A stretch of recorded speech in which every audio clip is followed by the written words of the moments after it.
Assalamualaikum warahmatullahi wabarakatuh. Selamat malam, sahabatku, kerabat, keluarga tercinta, dimanapun berada. Salam sejahtera juga untuk kita semua. Berharap dan berdoa semoga kita semua selalu dalam keadaan sehat walafiat. Amin. Tentunya kita sama merasakan berada di keadaan yang memprihatinkan. Dalam keadaan situasi pandemi ini, kita tetap harus selalu optimis, happy, jangan cemas, banyak berdoa, jaga kesehatan, dan tawakal. Insya Allah itu yang terbaik untuk kita semua. Sayang-sayangku, malam ini saya atas nama keluarga ingin menyampaikan kepada semua, mungkin berita ini cukup akan mengejutkan untuk yang mungkin masih belum tahu sama sekali, tapi mungkin berita ini juga menjadi berita yang sudah mungkin dinanti-nanti. Ya, saya akan menyampaikan di sini. Alhamdulillah wa syukurillah. Hari ini, malam ini adalah malam ke-11 Umi Elvi yang saya cintai, yang kita semua cintai, kembali berada di rumah saya setelah hampir 19 hari ya, 19 hari dirawat di rumah sakit Pondok Indah Bintaro. Alhamdulillah, innalillahi wa inna ilaihi rajiun. Memang kemarin kita menghadapi ujian yang cukup mengejutkan untuk kita semua, yaitu Umi dinyatakan positif COVID.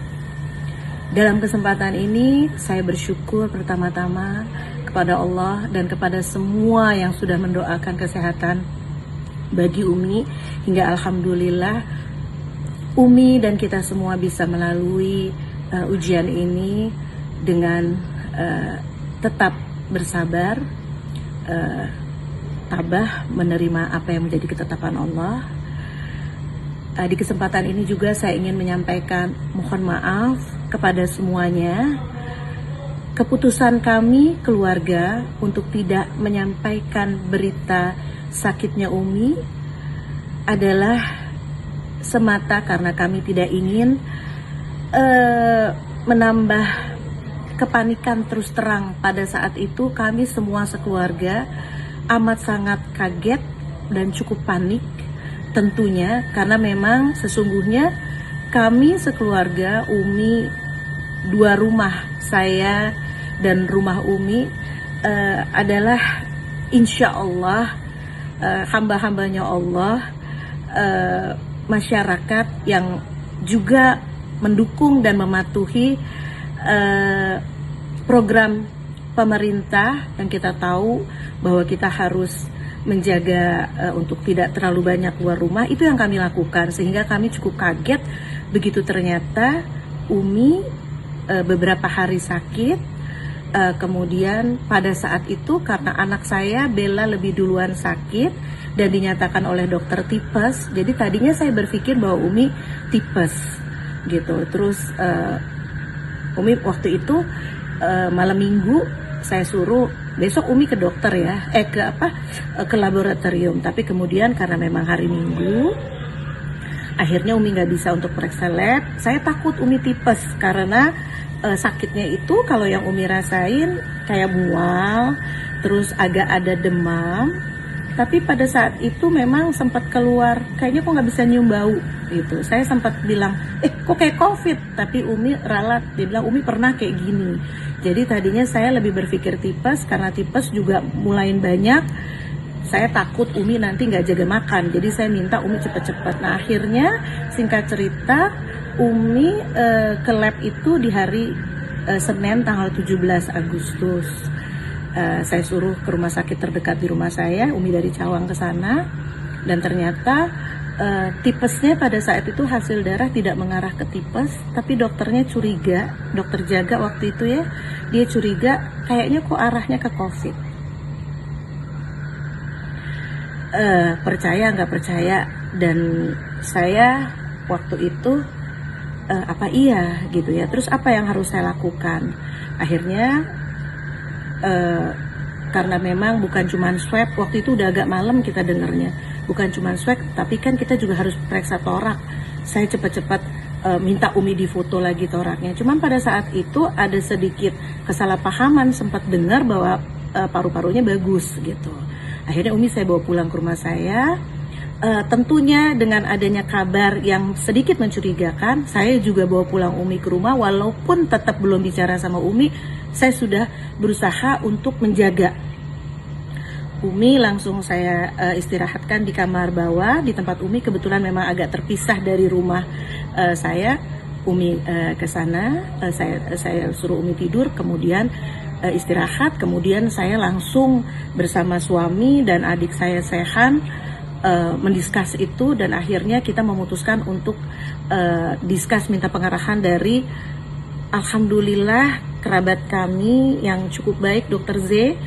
Akhirnya begitu dia lihat ternyata hasil dari toraksnya Umi memang udah ada flek. Jadi akhirnya kita disarankan untuk besok langsung swab. Kemudian kita juga disarankan bukan hanya swab tapi scanning parunya supaya bisa lebih lihat. Malam itu Umi tidur enak, tapi saya dan adik saya, suami saya tentunya nggak bisa tidur enak. Besok akhirnya kita bawa, dan ternyata karena waktu besoknya itu kita bawanya agak siang, menunggu kesiapan Umi. Saya bilang, Umi kayaknya Umi mesti swab. Oh kenapa?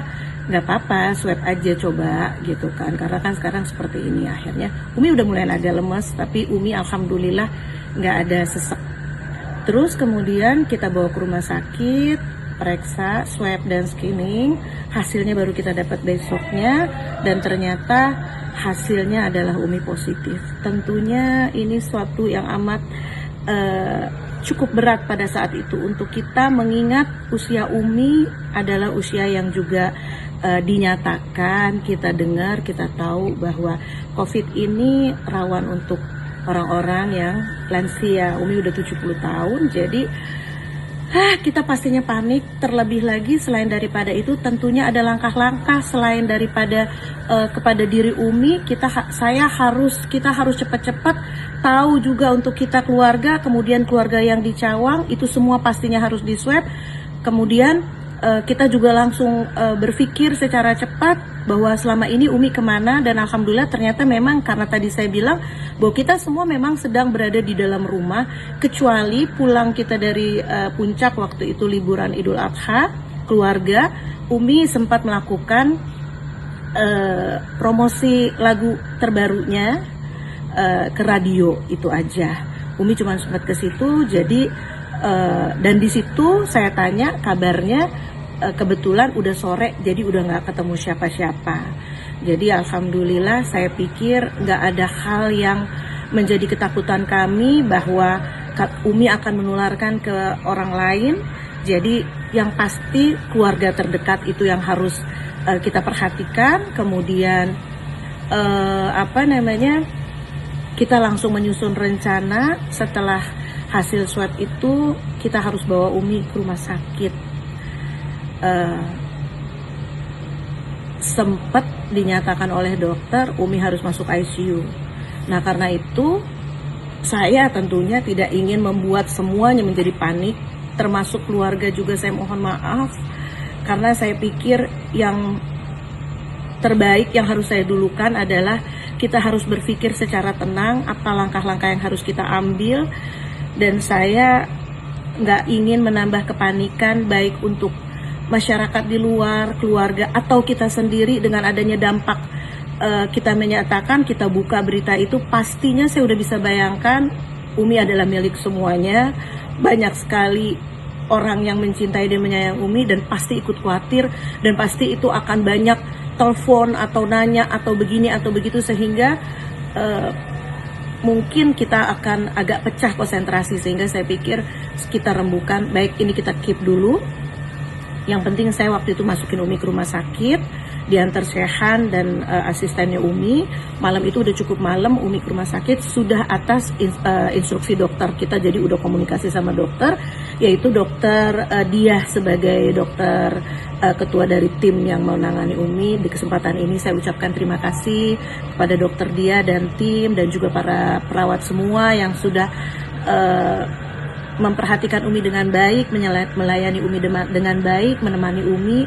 Juga ada dokter Fahmi, dokter Faisal, dan terutama dokter Z yang akhirnya habis itu bekerja keras untuk kita, karena setelah itu selanjutnya adalah saya swab sekeluarga, dan alhamdulillah kami sekeluarga di Pejaten negatif. Ya, ceritanya panjang, nanti insya Allah 3 hari lagi Umi selesai menjalankan isolasi di rumah, di mana dokter menyarankan setelah dirawat 19 hari di rumah sakit, kepulangan Umi di rumah juga harus Umi taati dengan menjalankan isolasi lagi selama 14 hari. Alhamdulillah hari ini sudah berjalan 11 hari. Insya Allah mudah-mudahan setelah ini kita semua akan berkumpul sama Umi, dan semuanya bisa lihat Umi bisa menjelaskan detailnya, bisa berbagi, bisa mungkin menceritakan apa yang dia rasakan. Jadi itu semua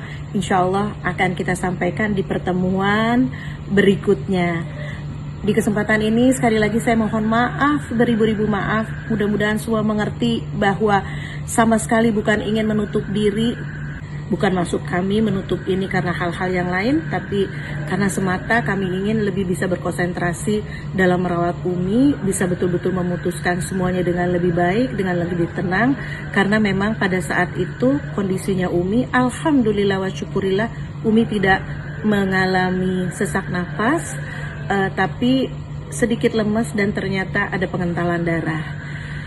Itu aja yang bisa saya sampaikan. Nah, untuk semuanya, barangkali kalau boleh saya kembali mengingatkan bahwa ini nggak bisa kita anggap enteng, dan ini nggak bisa kita biarkan terus berlanjut keadaan seperti ini. Maka kesadaran dari kita semua itu amat sangat penting. Mari kita sama-sama memiliki kesadaran yang tinggi. Kita semua pasti ingin cepat keluar dari masalah ini, dan cara yang paling jitu adalah dengan membatasi keluar rumah, menjaga jarak, memakai masker.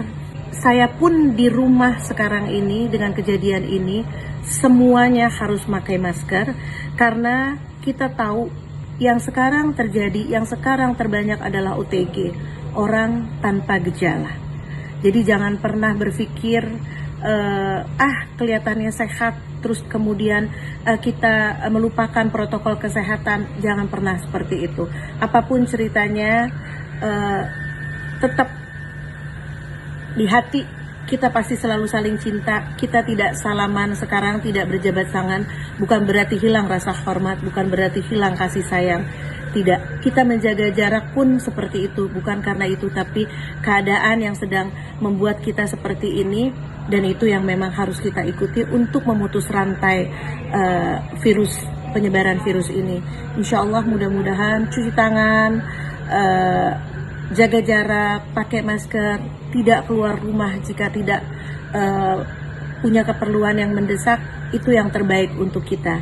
Mudah-mudahan kita semua bisa terjaga, bisa selalu sehat, panjang umur, dan mudah-mudahan kita bisa saling mencintai dengan menjaga, mematuhi protokol kesehatan. Insya Allah, Allah selalu melindungi kita. Insya Allah kita selalu dalam rahmatnya, dan insya Allah kita semua baik-baik saja.